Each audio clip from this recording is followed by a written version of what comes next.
So the elephant in the room, and I'm not sure which room in the White House, Tribulation Trump made his announcements about his great accomplishments in Hamite land, or in Asia, in Hawaii, in Japan, South Korea, China, Vietnam, and the Philippines yesterday. And he was touting the greatest, this great trip and this great experience that he had, the best ever. As always, everything is with Tribulation Trump. And I was sitting there watching it, kind of working on some other thing on my phone, but watching with one of my other eyes. And then I heard him sniffle. I heard that. I said, okay, haven't heard that in some time. And then right after that came, every time he would make complete a sentence, he would sniffle. So I put my phone down. I was working on it. I began to watch it more intense now. And for like 2.5 minutes there, he just went at the end of every sentence, it was like he was trying to hold his breath to get to the end of the sentence. And then and at one point it was like he was sucking air out of a jug. I mean, the sniff was so, I said, that boy's back on that cocaine. But not just back on it. I think that potentially I'm going to let you listen to it, all right? But let me set it up. I think potentially what happened, he may not have been able to get a full supply of coke while he was away for 13 days, 12 days over there in Asia. I'm sure he took some cocaine with him, but that boy was doped back yesterday like you won't believe. So I'm going to ask the engineer, if everybody's talking about the water drinking, I'm gonna get to that tomorrow. But look at this. Nobody's talking, and everybody saw it. Everybody heard it. So, Mr. Engineer, would you please roll that segment? Everybody, just sit back and pay attention now, and watch his sniffling and the intensity of the sniffling. Cocaine will make you do that. If he had a cold, the doctors would have injected him with something that would have stopped an antihistamine would have dried that right up. You can take a cough medicine, you don't cough. You got a sniffles, runny nose, there's an antihistamine, and the president's doctor got an antihistamine that will stop any sniffling if you got a cold and mucus is running. But if you got a cocaine Jones, your nose is not running, but you think your brain is telling you that there's something that your nose is, and you keep trying to stop it. You suck it back up, which is very uncouth, by the way. You suck it back up. Notice how he keeps sucking up and sucking up. All right, Mr. Engineer, roll that clip. Everybody pay attention. Everybody focus in on the sucking up and the sniffling of Tribulation Trump, the dope thing. In Rome, Sicily, Hamburg, and Paris, I strengthened our friendships with key allies to promote our shared interests of security and prosperity. In September, at the United Nations General Assembly in New York, I urge that the nations of the world join in confronting rogue regimes that threaten humanity and laid out a model for international cooperation grounded in respect for sovereignty and the responsibilities that come with it. On each trip, I have worked to advance American interests and leadership in the world. And to each of these places, I have carried our vision for a vision for something stronger and sovereign, so important, sovereign and independent nations rooted in their histories, confident in their destinies, and cooperating together to advance their security, prosperity, and the noble cause of peace. It was this same vision that I carried to Asia 2 weeks ago.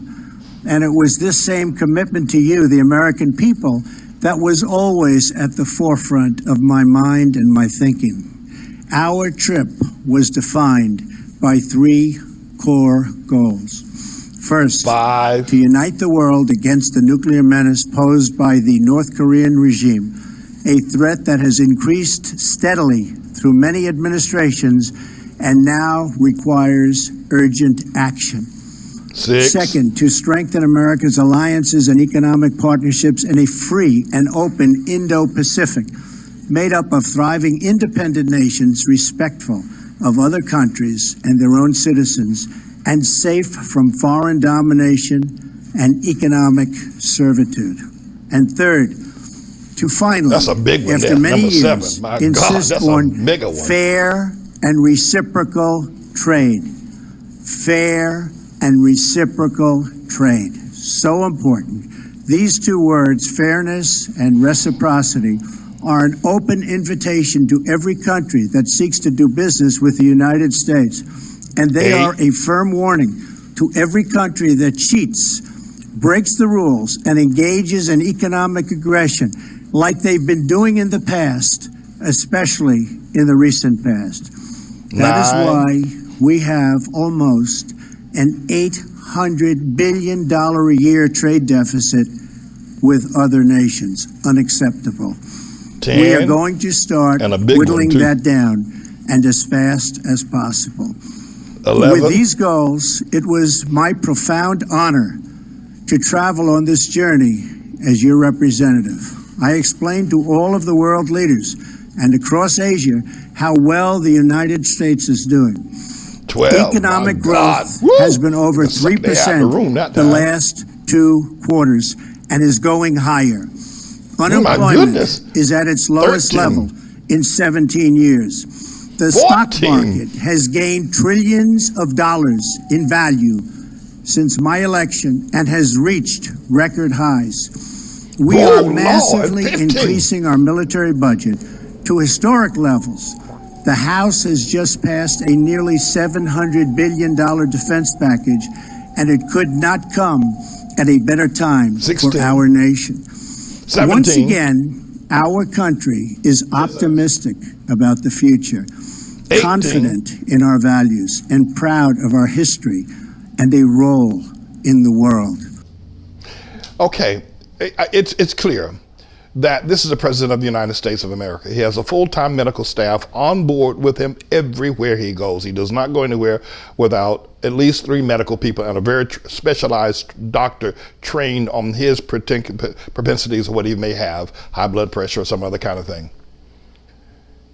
If he had a cold, which he doesn't have, they would have given him an antihistamine, which would have given him the opportunity to speak clearly without all those interruptions. Same thing with a cough. For cocaine, there is no remedy. There is no antidote. There is nothing that can stop the sensation of sniffling when you're on cocaine.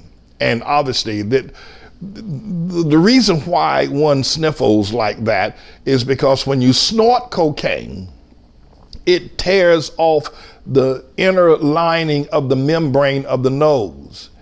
And it feels like the blood is running when the cocaine, which is a very sharp adjuvant that tears the skin on the membrane of the nose. It feels like your nose is bleeding because the skin is gone.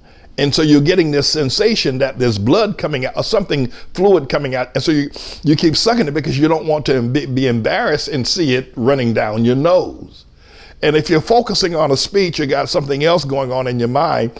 You're not so much focusing on the fact that you are under this weird sensation. Tribulation Trump is a dope fiend. There's no doubt about it. The boy is on cocaine, and that's what makes him behave the way he behaves and sniffle the way he sniffles.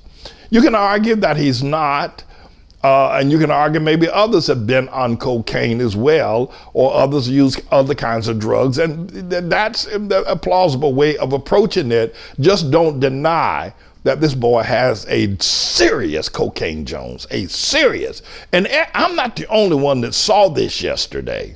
People in the room saw it as well. And they got very uncomfortable because you see the president acting like that, sniffling, and then a couple of those sucks almost pull all the oxygen out the room. It makes everybody uncomfortable. But you have to notice that world leaders are also Xi Jinping and Kim Jong-un. They're watching him too. And they see that this man has a drug addiction and they're going to use it somehow to his. It could very well be that a part of the Steele dossier or what Putin has is that they have seen Trump with lines of cocaine in front of him, sucking it up his nostrils. I don't know that to be true. What I do know, I stake my life and my place in heaven on the fact that this boy has a heavy coke Jones. I've been around coke dealers, coke users. I spent years watching people that were addicted to drugs such as heroin and cocaine. This boy has got a Jones like you ain't never. By Jones, I mean, he's got a deep habit at literally thousands of dollars a day of cocaine. So again, to recap, the reason why he sniffles is because the cocaine cuts in the membrane of the skin and it makes you feel that your nose is bleeding. I'm James David Manning. I'm the Lord's servant.